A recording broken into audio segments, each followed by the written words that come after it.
All right, rise and shine, everyone. Thank you for joining us on air and streaming on KARE 11 Plus. We really appreciate it. I'm Jason Hackett alongside Alicia Lewis. We are starting the day, well, I was going to say in the 40s. We dropped down to 39 degrees, but it is still pretty comfortable out there. Just before the sun comes up, John, it's the coldest part of our day, really. You are so smart. You taught me that. You are so wise. You teach us well.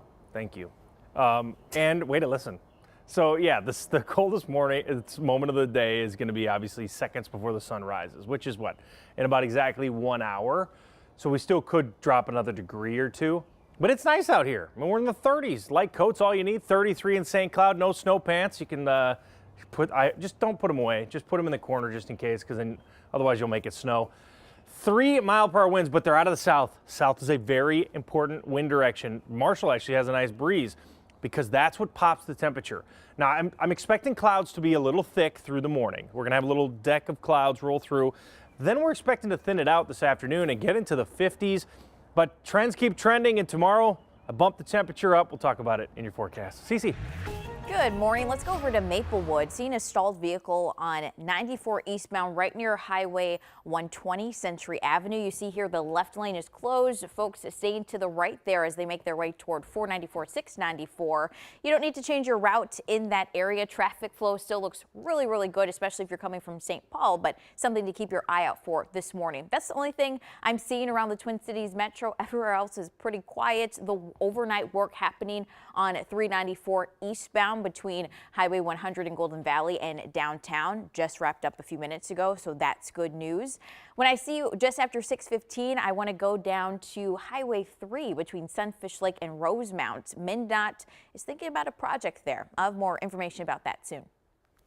Cece, thank you. Well, the pressure is mounting this morning to reopen the Department of Homeland Security. The partial shutdown is nearly 6 weeks in. The standoff in Congress is hitting airports pretty hard. ICE agents being deployed in the last 24 hours to help with those long TSA lines that we've been seeing. Audrey Russo joins us live from MSP with more. Audrey.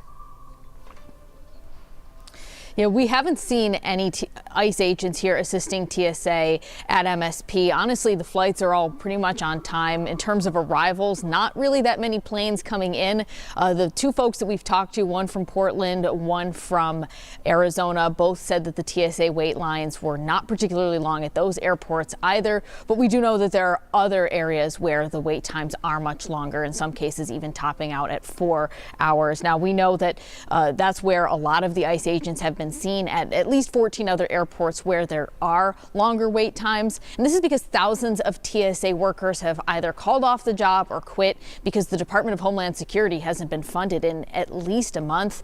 And now it seems as though that situation could last a little bit longer. So take a look at this video. This is from Memphis, Tennessee. President Trump was there last night, and he pushed Republicans not to make a deal with Democrats on changes to ICE protocol. Instead, he suggested using this government shutdown standoff as leverage to pass a bill that includes voter ID. You don't have to take a fast vote. Don't worry about Easter going home. In fact, make this one for Jesus, okay? Make this one for Jesus. That's what I tell them. So yeah, it's unclear how long the situation at airports across the country could persist. Again, things here at MSP are pretty good. The wait times at TSA are under a half hour. We're going to keep asking folks as they come in from other airports what the situation was like wherever they were coming from. But for now, I'll send things back to you. All right, Audrey Russo reporting live at MSP. Thank you so much. Happening in just hours, Markwayne Mullin will be sworn in as the new secretary for the Department of Homeland Security. The Senate confirming the Republican senator from Oklahoma just last night. He replaces Kristi Noem, who was replaced earlier this month. This morning, we are waiting to learn more details about the house fire that killed NHL reporter Jessie Pierce and her kids. Megan McPherson's at the live desk with the latest on the investigation and the new tributes from overnight. Megan? This morning, White Bear Lake officials are telling us that there is no evidence the fire was set intentionally. They are expected to give another update today. And they also emphasize that this investigation remains in its early phases and the cause is still to be determined as well. Now, last night, a grief concert in White Bear Lake took on new meaning. The event was planned before the fire, but as this community continues to grieve, it became a space for healing. The church filled with people, many with recent losses on their minds, including the death of First Class Sergeant Nicole Amore, who was killed in a drone attack in the Middle East. The concert's organizer says it wasn't in direct response to the tragedies, but rather a place for anyone grieving to come together and find comfort through music. Pierce covered the Minnesota Wild for more than a decade, several players remembering her as a reporter turned friend. Anyway, I felt it after, the last game. Seeing look on a lot of people's faces, just, in shock, and how we're all feeling right now. It's just devastating. Obviously, you're just thinking about Jesse, the kids, and obviously your husband and family. And meanwhile, the outpouring of community support continues. An online fundraiser for Pierce's husband, Mike Henricks, has now raised nearly $170,000. Back to you. Such a sad, tragic story. All right, Megan, thanks. Well, a hit and run from Minneapolis over the weekend has turned deadly this morning. We're learning a woman has died. Minneapolis police are now searching for the driver. The crash happened early Sunday morning on Marshall Street Northeast near 16th Avenue. MPD tells us a woman in her 20s was crossing the street when a speeding car hit her and then drove off. Right now, police are looking for a dark-colored sedan. They believe a man was behind the wheel. This morning, Iran is claiming peace talks with the U.S. are, quote, fake news. The country's foreign minister says President Trump lied about the conversation to manipulate the financial and oil markets. Just yesterday, Trump told reporters Iran wants to make a deal to end the war. However, the White House has not confirmed who the Trump administration held discussions with. Transportation officials say they're going to release new details today about the deadly collision at LaGuardia Airport. A pilot and co-pilot were killed after an Air Canada plane ran into a fire truck.